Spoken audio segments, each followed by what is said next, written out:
Assalamualaikum warahmatullahi wabarakatuh. A'udzu billahi minasyaitonir rajim. Bismillahirrahmanirrahim. Bismillah walhamdulillah wa bihi nasta'inu ala umurud dunya waddin. Asyhadu an la ilaha illallah wahdahu la syarika lahu wa asyhadu anna Muhammadan abduhu wa rasuluh. Allahumma salli wa sallim wa barik ala sayyidina wa maulana Muhammad wa ala alihi wa sahbihi ajma'in. Subhanaka la ilma lana illa ma 'allamtana innaka antal alimul hakim. Ya Allah ya Fattah ya Alim iftah qulubana futuhal arifin. Allahumma iftah alaina fi qulubina futuhal arifin warzuqna fahman nabiyyin wa ilhamal malaikatil muqarrabin. Wala haula wala quwwata illa billahil aliyil azim. Alhamdulillah, syukur pada Allah Ta'ala, sama-sama pada pagi ini masih lagi diberikan kita ruang dan peluang, sama-sama dapat kita mendirikan solat subuh secara berjemaah, dan sama-sama dapat kita berhimpun dan berkumpul di dalam majlis ilmu. Mudah-mudahan kita semua mendapat rahmat, keberkatan daripada Allah Subhanahu wa Ta'ala. InsyaAllah pada pagi ini kita akan menyambung kembali pengajian kita bagi membicarakan kitab hadis 40 yang disusun oleh Al-Imam Nawawi rahimallahu ta'ala, yang mana kita masih lagi membicarakan hadis yang ke-16, yakni tajuk seterusnya, jangan marah bagimu syurga.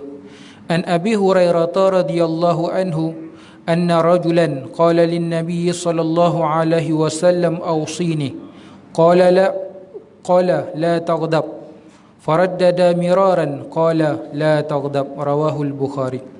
Daripada Sayyidina Abu Hurairah radhiyallahu taala anhu bahawa seorang lelaki berkata kepada Rasulullah sallallahu alaihi wasallam, berilah wasiat kepadaku. Lalu Rasulullah sallallahu alaihi wasallam bersabda, jangan marah. Lelaki tersebut mengulangi pertanyaannya berkali-kali. Sabda Rasulullah sallallahu alaihi wasallam, jangan marah. Hadis riwayat Imam Bukhari. Tajuk seterusnya yakni membuang perasaan marah dan merawatnya. Perasaan marah merupakan tabiat manusia ataupun insan.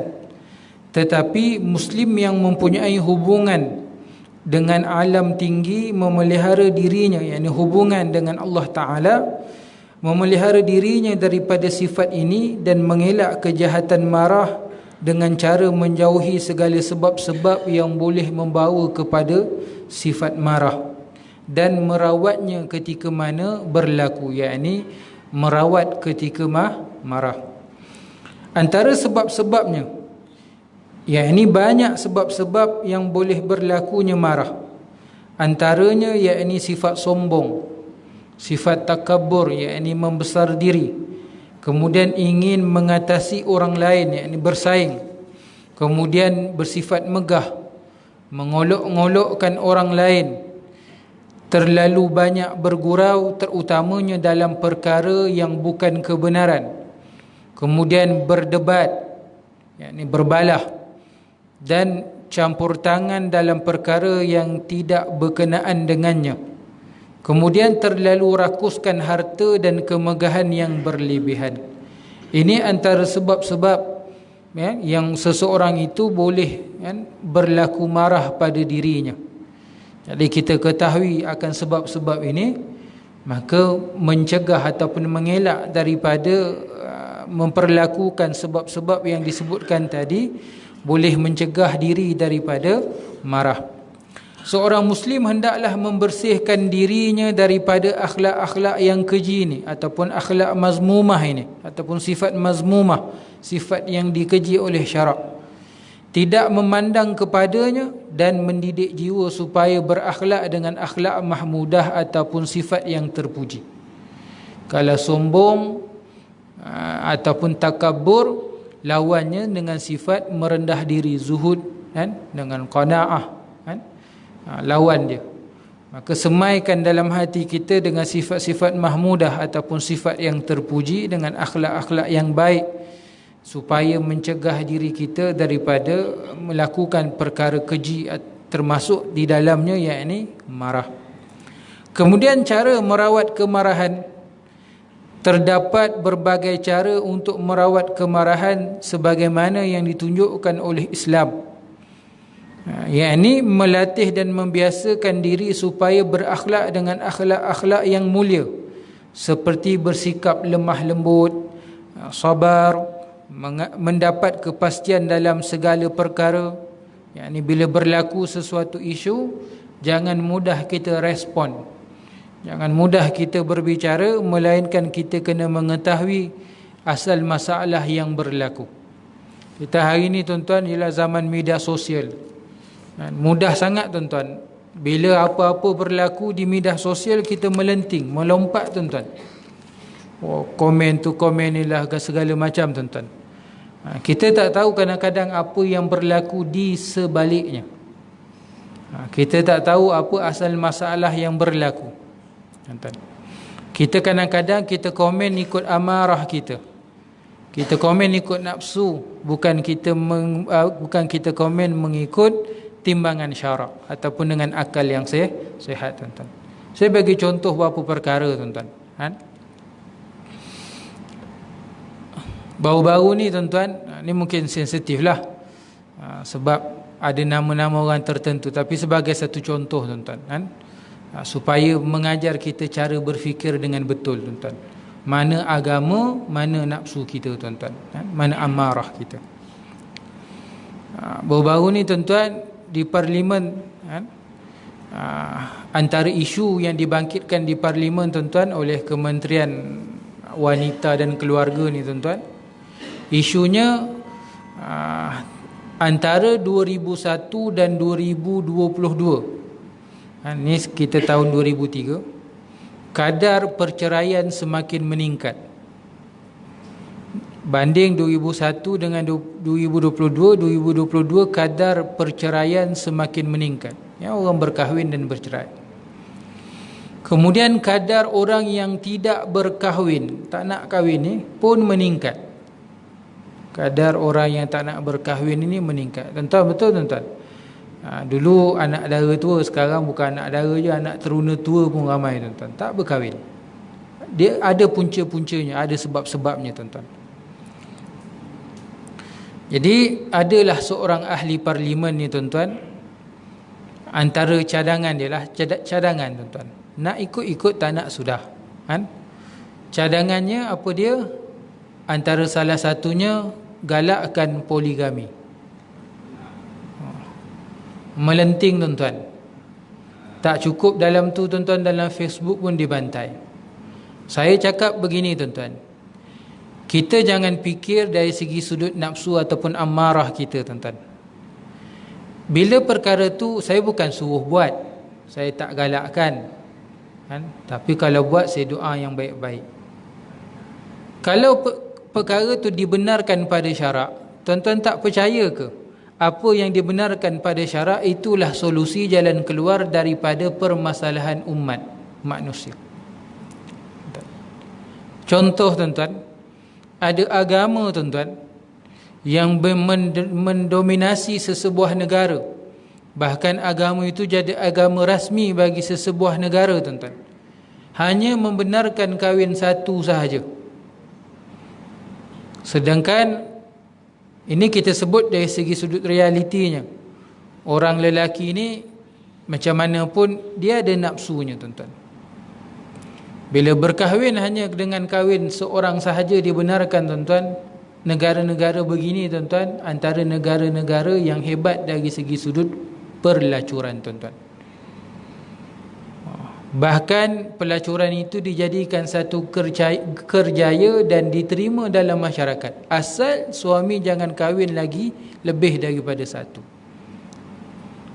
Biar maksiat berleluasa, daripada maksiat itu boleh jadi macam-macam penyakit HIV dan sebagainya, daripada ada solusi yang dibenarkan oleh agama. Kita agama Islam kita beri, ini solusi yang Allah Ta'ala berikan tuan-tuan. Persoalannya ada orang nanti dia akan kata nanti tak bahagia keluarga porak-peranda dan sebagainya. Saya boleh jawab gini tuan-tuan, Kahwin seorang pun bercerai, 2, 3, 4 pun boleh bercerai. Dia bukan kira bilangan, kan? Keluarga tu kalau tak bahagia, seorang pun boleh bercerai. Realiti hari ini, statistik yang kahwin seorang ni lebih ramai bercerai, lebih banyak bercerai daripada 2, 3 ataupun 4. Jadi saya bukan nak kata mesti kahwin lebih dari satu, tidak. Saya nak sebut perkara ini perkara yang dibenarkan oleh syarak, pasti ia solusi yang betul ataupun solusi jalan keluar daripada Allah Ta'ala. Okey. Jadi kita ni tak faham, kita komen. Okay. Kemudian kenapa saya kata solusi? Ia bukan sekadar menyelesaikan masalah nafsu manusia. Ia juga menyelesaikan masalah ekonomi negara, tuan-tuan. Apa kena kahwin dengan ekonomi? Tuan-tuan. Sebab kita melihat dari satu sudut pandang sahaja, kita tak melihat daripada pandangan yang lain. Dikatakan Malaysia ini dalam jangka masa 10 tahun akan datang, ini kementerian punya statistik, Malaysia ini akan jadi negara tua. Apa maksud negara tua? Bukan negara yang dah lama merdeka, negara yang dihuni oleh ramai orang tua, tuan-tuan. Ini realiti, tuan-tuan. Sekarang ni, tuan-tuan, antara bukti negara tua dalam dunia ni, iaitu negara Jepun. Bilangan warga tua, warga emas lebih ramai daripada orang muda, tuan-tuan. Kenapa perkara ni berlaku? Kerana tidak ada, bukan tidak adalah, maksudnya sangat kurang generasi-generasi yang selepas daripada tu disebabkan dengan kurangnya perkahwinan. Bila tak berkahwin, tuan-tuan, tak ada anak. Kalau tak berkahwin, nak buat hubungan pun tak nak tanggungjawab. Golongan-golongan yang tak mahu kepada Islam ini, golongan liberal dan sebagainya, mereka mempromosikan seks dengan menggunakan kondom. Seks menggunakan kondom. Nak buat cara haram, tapi tak nak tanggungjawab, tak nak ada anak. Contoh. Jadi pupuslah generasi-generasi baru. Perkara ini pun berlaku di United Kingdom, tuan-tuan, di UK. Ada setengah daerah, satu tempat, kadar kelahiran sangat sedikit, tuan-tuan. 10, kurang daripada 10 kelahiran dalam masa setahun. Tunjuk, tuan-tuan, ni. Apa kesannya dengan ekonomi, tuan-tuan? Minta maaf, bukan merendahkan, tapi ni realiti dan saya pun akan menempuh waktu masa yang sama. Bila kita meningkat usia tua, produktiviti kerja kita dah tak sehebat sebelum ini, masa zaman muda. Kualiti kerja kita tidak sehebat masa zaman muda kita. Keterbatasan kita berfikir, keterbatasan tenaga kita disebabkan faktor usia, tuan-tuan. Akhirnya ekonomi negara, tuan-tuan, dia akan stranded pada satu fasa, ataupun ekonomi itu akan merudum perlahan dan perlahan demi perlahan, tuan-tuan. Ini perkara yang berlaku di Jepun. Tahun 80-an, 90-an, Jepun kuasa besar ekonomi dunia. Sekarang, tuan-tuan, Jepun mula jatuh sikit demi sedikit, tuan-tuan, dengan sebab kurangnya tenaga pekerja daripada kalangan orang muda, tuan-tuan. Ini realiti. Yang kedua, bila orang tak nak berkahwin, dia tak akan selama-lamanya muda. Kadang-kadang kita dengar, tuan-tuan, ini ucapan orang yang akalnya pendek. Dia kata, biarlah aku tak berkahwin, aku duduk sorang-sorang, tak menyusahkan orang. Zaman muda, zaman tua, kalau hidup sampai umur 40 mati, Alhamdulillah. Kalau sampai 60, 70, 80, tuan-tuan, itu masalah, tuan-tuan. Kenapa? Bila dia tak berkahwin, dia tak ada keluarga, dia tak ada pasangan, dia tak ada anak-anak. Akhirnya bila dia tua, tuan-tuan, dia nak bekerja tak mampu, kewangan mungkin terbatas. Akhirnya segala kebajikannya akan ditanggung oleh pihak pemerintah, pihak kerajaan. Habis duit, kan, nak beli obat untuk mereka. Bukan kata tak boleh. Bukan masuk kerajaan tak perlu jaga kebajikan. Sedangkan ada cara lain, tuan-tuan. Terpaksa diletakkan di rumah-rumah kebajikan, rumah orang tua, tuan-tuan. Sedangkan sepatutnya hari tua, bila ada keluarga, ada anak-anak, anak-anak akan bertanggungjawab pada mereka ni, tuan-tuan. Ini dari segi sudut ekonomi, tuan-tuan. Jadi di sini pun tuan-tuan boleh nampak Itu sebab hati-hati dalam kita nak komen sesuatu perkara, kan, kena melihat. Senang ceritalah, kalau tanya saya tak payah komen lah. Diam je tuan-tuan. Perkara tak ada kena mengena dengan kita, hidup kita, diam-diam je sahaja tuan-tuan. Takut apa yang kita komen itu bukan perkara yang baik, bahkan jadi perkara yang sebaliknya, yang ada hisapnya nanti di hadapan Allah Subhanahu wa ta'ala. Jadi perkara tak pasti tak perlulah kita komen ataupun kita jawab. Kemudian tenang dalam pengurusan dan menentukan hukuman. Bukan dan, yakni dalam menentukan hukuman. Kemudian qudwah, pedoman. Yakni kita dalam masalah ini adalah baginda Rasulullah sallallahu alaihi wasallam. Yakni menjadikan contoh akhlak Rasulullah itu sebagai contoh dalam kehidupan kita. Kemudian Zaid bin Sa'nah datang menemui Rasulullah sallallahu alaihi wasallam sebelum keislamannya. Beliau datang untuk menguji salah satu sifat kenabian, iaitu sifat lemah lembut dan mengatasi sifat marah. Dan sifat terlalu jahil, orang jahil akan menambahkan lagi sifat lemah lembutnya. Lalu Zaid menuntut hutangnya yang belum sampai tempohnya daripada Rasulullah sallallahu alaihi wasallam dengan begitu keras dan kasar. Walaupun begitu, Rasulullah tetap membalasnya dengan dada yang lapang dan senyum manis. Sebaliknya Umar memarahi lelaki tersebut. Lalu Rasulullah bersabda untuk memberi tunjuk ajar kepada Umar dan lelaki tersebut. Aku dan dia, kami sebenarnya lebih berhajat kepada selain daripada ini, wahai Umar. Kamu sepatutnya menyuruh aku melakukan pembayaran dengan baik dan menyuruhnya supaya menuntut hutang dengan baik.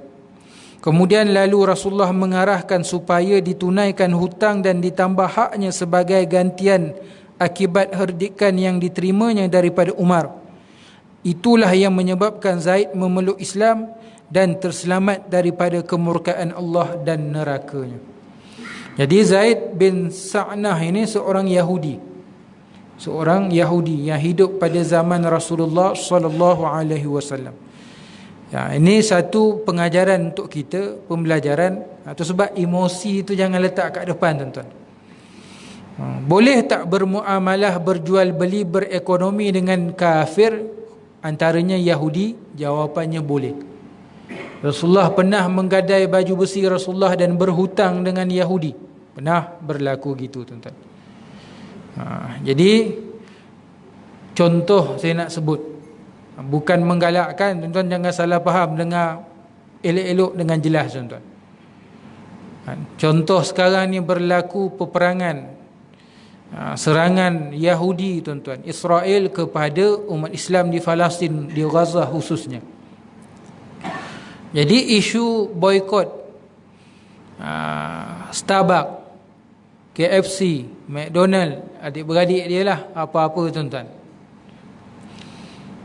Kalau ada orang yang nak beli Starbucks, nak beli KFC, nak beli McDonald, dia dah kebuluh sebulan lebih, dekat 2 bulan tuan-tuan, tak makan KFC, tak minum Starbucks tuan-tuan. Contoh.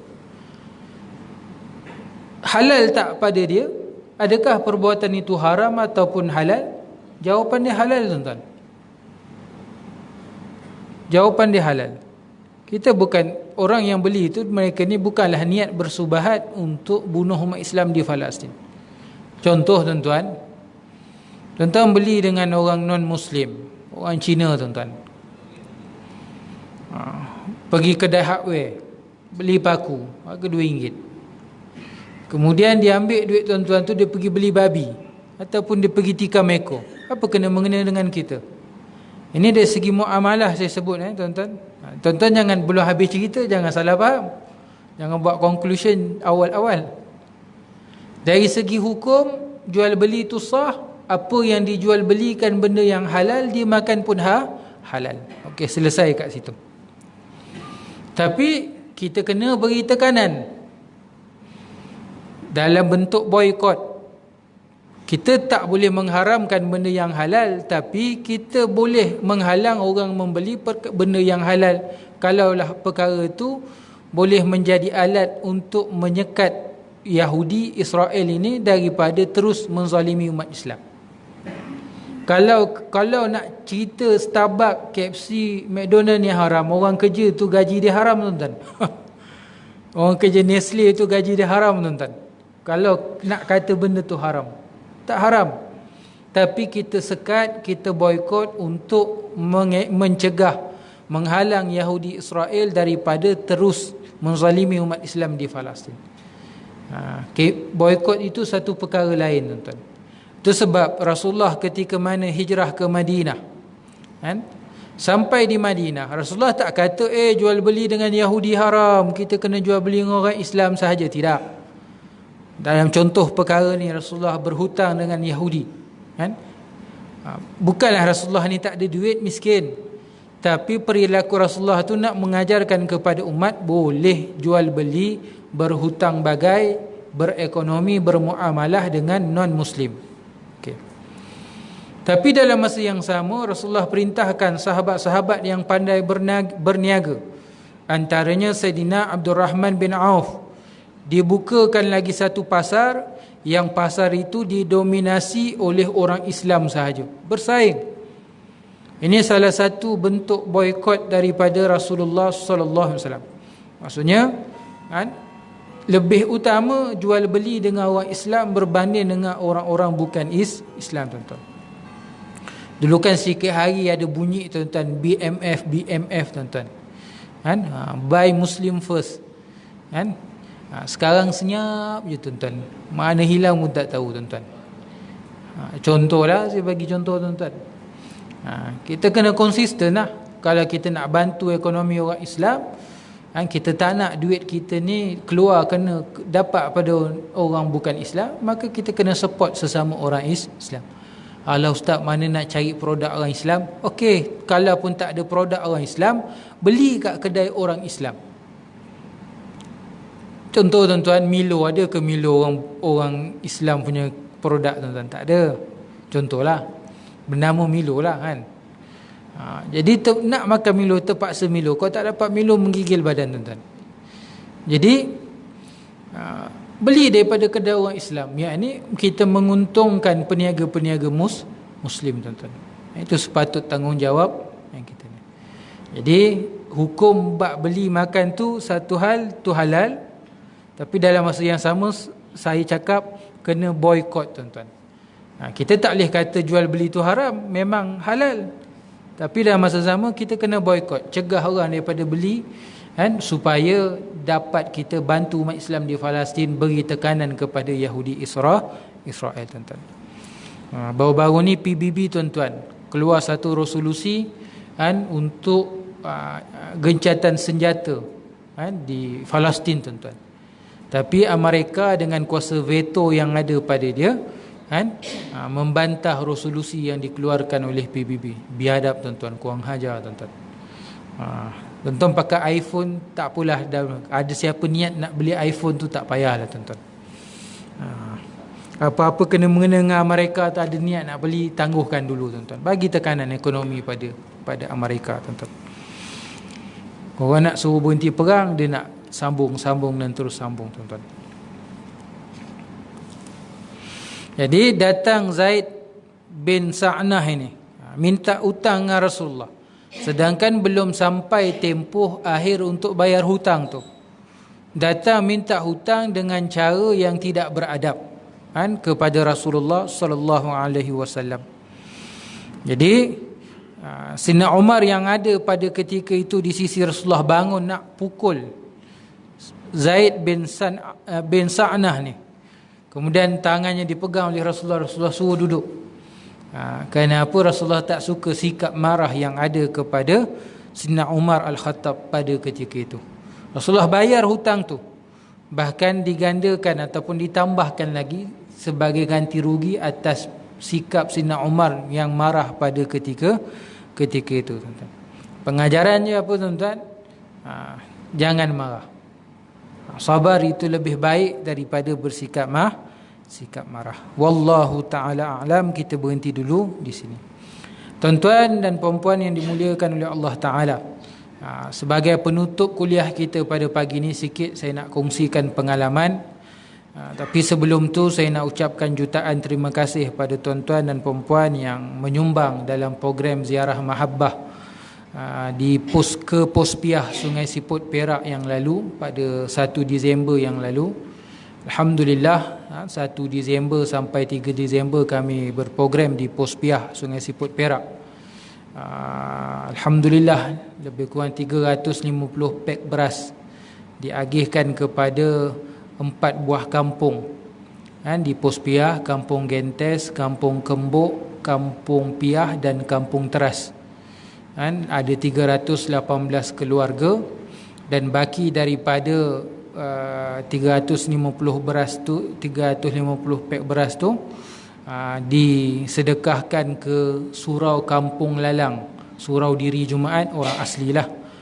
Kerana orang asli ni surau Jumaat mereka, setiap kali lepas Jumaat ada kenduri makan, tuan-tuan. Ada kenduri makan. Salah satunya sebabnya nak ajak orang asli yang Islam ni untuk solat Jumaat. Yang kedua, daripada satu kampung ke satu kampung ni, tuan-tuan, nak ke tempat solat Jumaat ni jauh. Ada yang jalan kaki, ada yang naik motosikal, tuan-tuan. Jadi jamuan makan ini untuk bantu mereka lah, mungkin lapar dan sebagainya, untuk bantu mereka, bagi makan pada mereka, tuan-tuan. Jadi sebahagian beras tu disedekahkan di Surau Kampung Lalang, Surau Diri Jumaat lah. Dekat kawasan tu ada 2 pos Poi dengan pos Piah, tapi ada satu surau Jumaat sahaja, iaitu di pos Poi. Kalau daripada pos Piah tu 1 jam jugalah nak sampai ke pos Poi, Surau Diri Jumaat tu. Tapi dalam masa sama, tuan-tuan, ini pengalaman lah daripada orang-orang sana. Berani, tuan-tuan, dia orang jalan kaki, naik motor sorang-sorang, tuan-tuan. Kawasan tu kawasan ada binatang buas, ada harimau, ada seladang, tuan-tuan. Baru-baru ni ada satu kes, tuan-tuan, kereta 4-wheel kena sondol dengan seladang. Tanduk seladang tu tembus pintu 4-wheel, tuan-tuan. Baru-baru ni, tuan-tuan. Ini diceritakan oleh pegawai agama Islam, pegawai pejabat agama Islam daerah Kuala Kangsar yang sama-sama program dengan kami, tuan-tuan. Menakutkan juga. Menakutkan juga. Ada harimau. Setakat ni yang diketahui ada 3 ekor harimau, tuan-tuan. Ada kes harimau yang hitam tu, harimau kumbang kan, harimau bintang kan, naik atas rumah orang, tuan-tuan, waktu tidur, dan habis kepala hilang, badan ditinggalkan, tuan-tuan. Mana kepala orang tu bawa lagi tak tahu kan. Ada cerita tu dalam Cosmo, tuan-tuan, buka lah dalam internet, berita Cosmo tu, tuan-tuan cari, ada, tuan-tuan, di kawasan situ, tuan-tuan. Jadi alhamdulillah kami pergi 5 kereta, tuan-tuan, 5 kereta, 16 orang, 16 orang. Ada daripada wakil daripada Masjid At-Taqwa Bukit Kapar, daripada Persatuan Satu Kampit Beras 1 bulan, kemudian daripada Yayasan Qayyum di Shah Alam ni kan. Saya tanya, dia kata ofisnya di tempat kilang Toyota sana tu, section berapa, tuan-tuan? 15 ke 16, tuan. Jadi kemudian saya lah. Jadi alhamdulillah kami berprogram. Asalnya program tu program ringkas, sekadar program dengan anak-anak, program mewarna dan sumbangan beras lah, majlis sumbangan beras sebagai simbolik lah, untuk bergambar dan sebagainya. Tapi sampai sana hakikatnya lebih daripada tu, tuan-tuan. 4 program dalam satu masa, satu hari, tuan-tuan. Adanya program, antaranya hantar beras ke Kampung Gentes. Kampung Gentes ni paling pendalaman di situ. Jalan memang jalan off-road ekstrim. 10 km sahaja daripada Kampung Teras tempat kami menginap. Di Kampung Teras ini ada surau. 10 kilometer, tapi perjalanan pergi dan balik 4 jam tuan-tuan. 4 jam.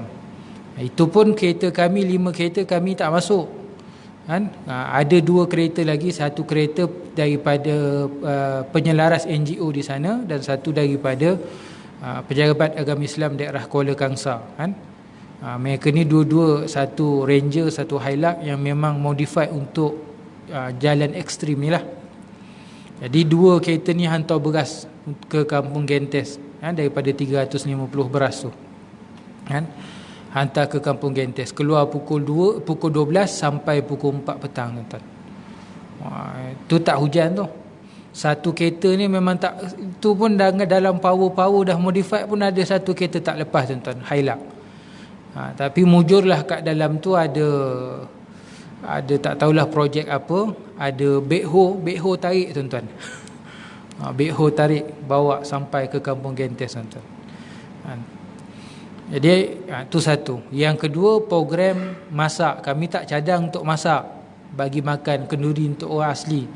Sebab majoritinya, senang ceritalah, yang dalam 16 orang baru 2 orang sahaja yang pernah ada pengalaman pergi program Pak orang asli.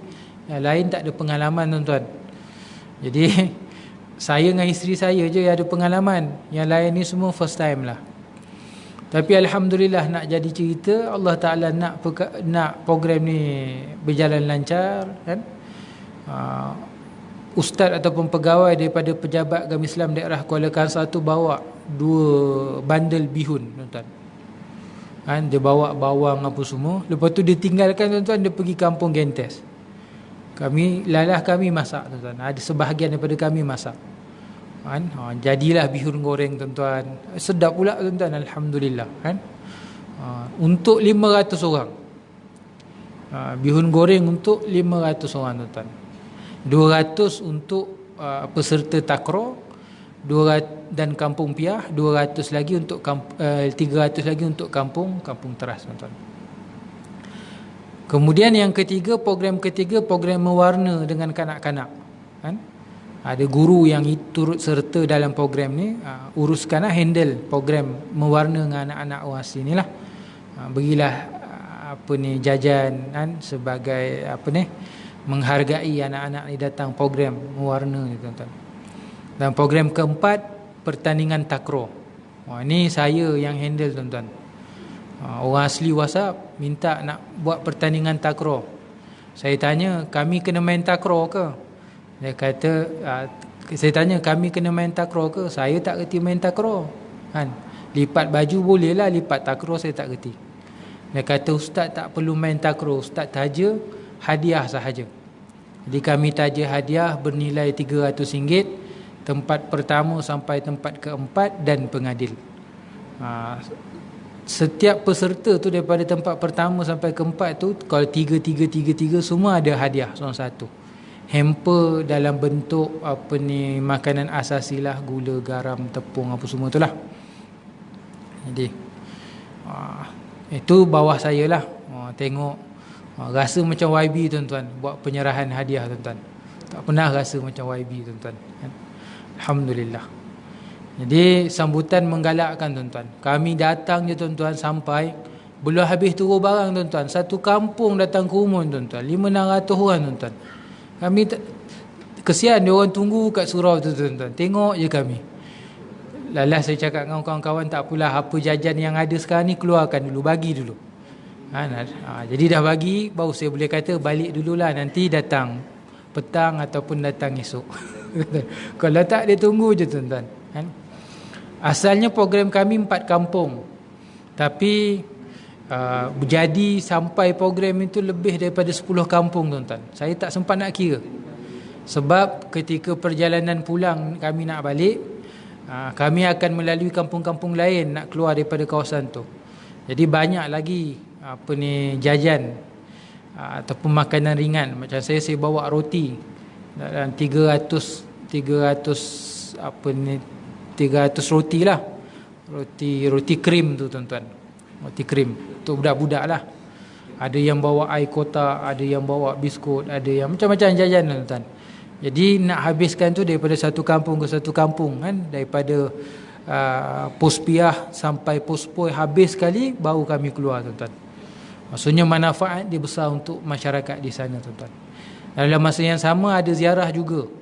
Di kampung Pospiah ni, tuan-tuan, ada seorang ibu tunggal, kematian suami, kemudian punya 2 orang anak, tak silap saya dalam umur 2 tahun lah. Anak perempuan kembar tapi cacat, tuan-tuan, dua-dua. Satu mata buta, badan sihat, boleh berjalan, boleh bercakap, tapi mata buta. Yang lagi satu terlantar, dia kena penyakit yang kepala besar tu, tuan-tuan. Penyakit kepala besar tu. Jadi dia bukan Islam lah, bukan Islam. Jadi ustaz daripada pejabat agama Islam daerah Kuala Kangsar tu bawa kami pergi ziarah rumah tu. Pergilah ziarah, tuan-tuan, pergi ziarah.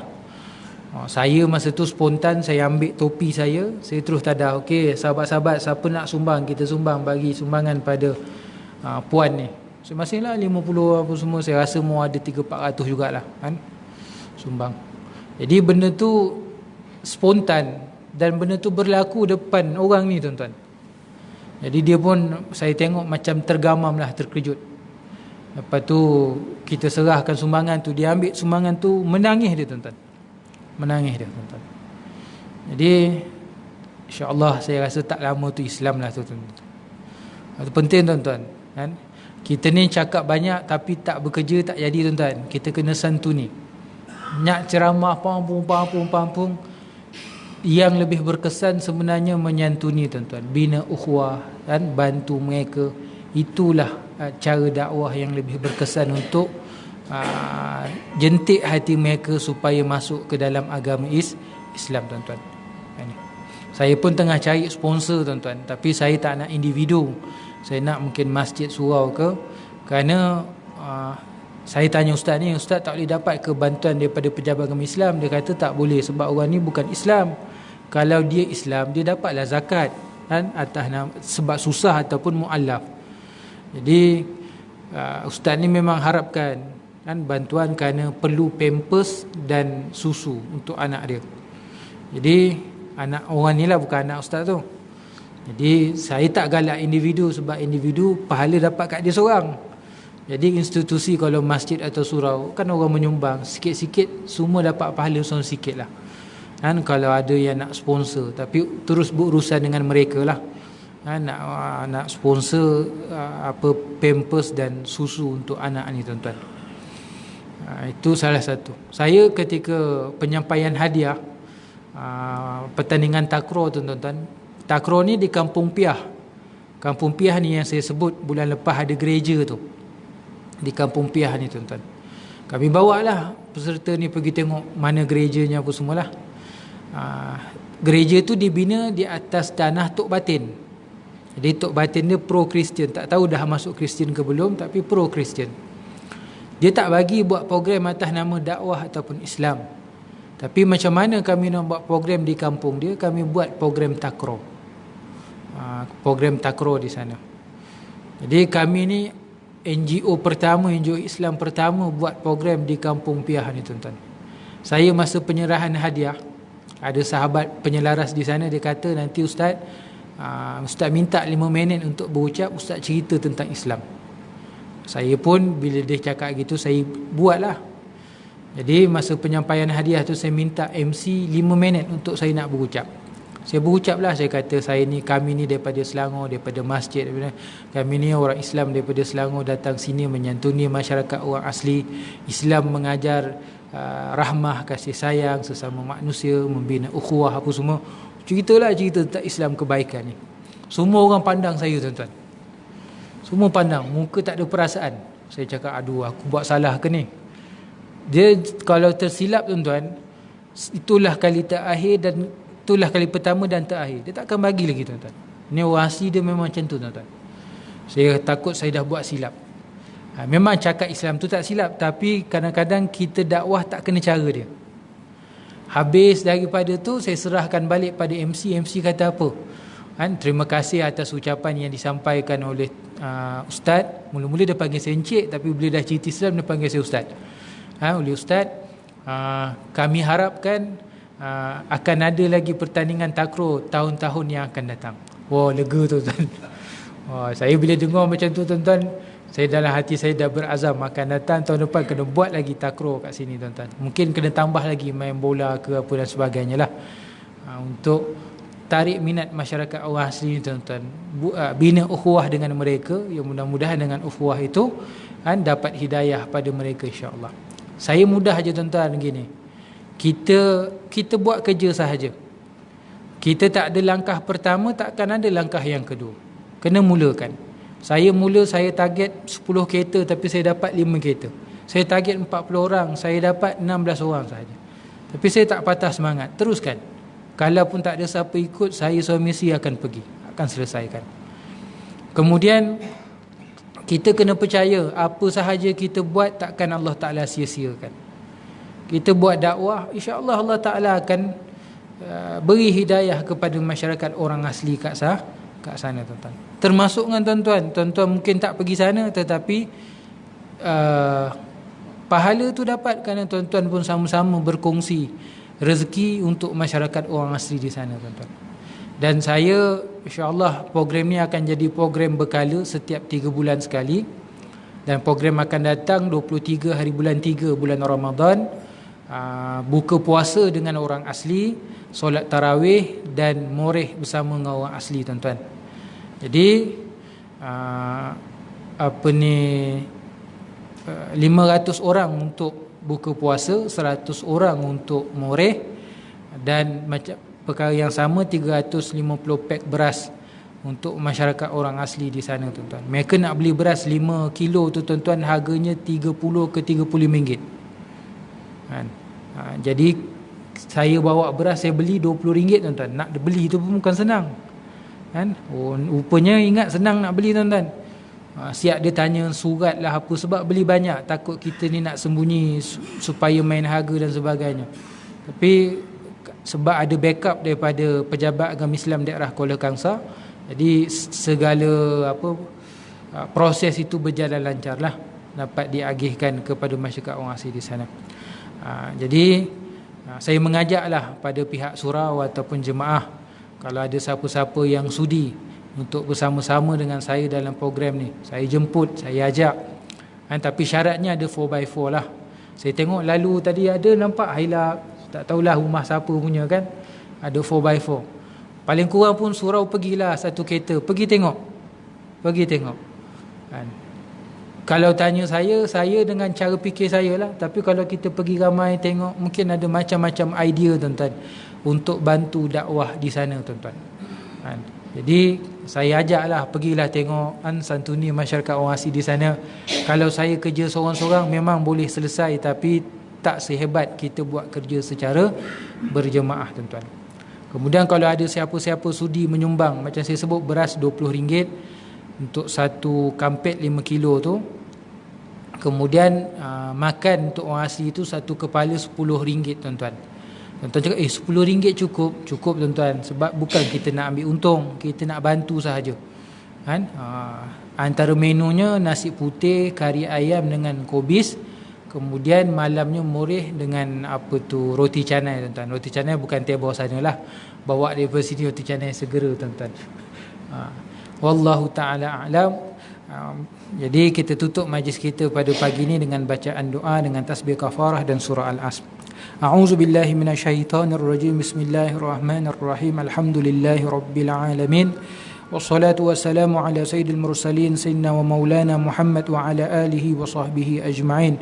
Allahumma nawwir qulubana binuri hidayatik kama nawatal arda binuri syamsika wal qamarika abadan abada birahmatika ya arhamar rahimin.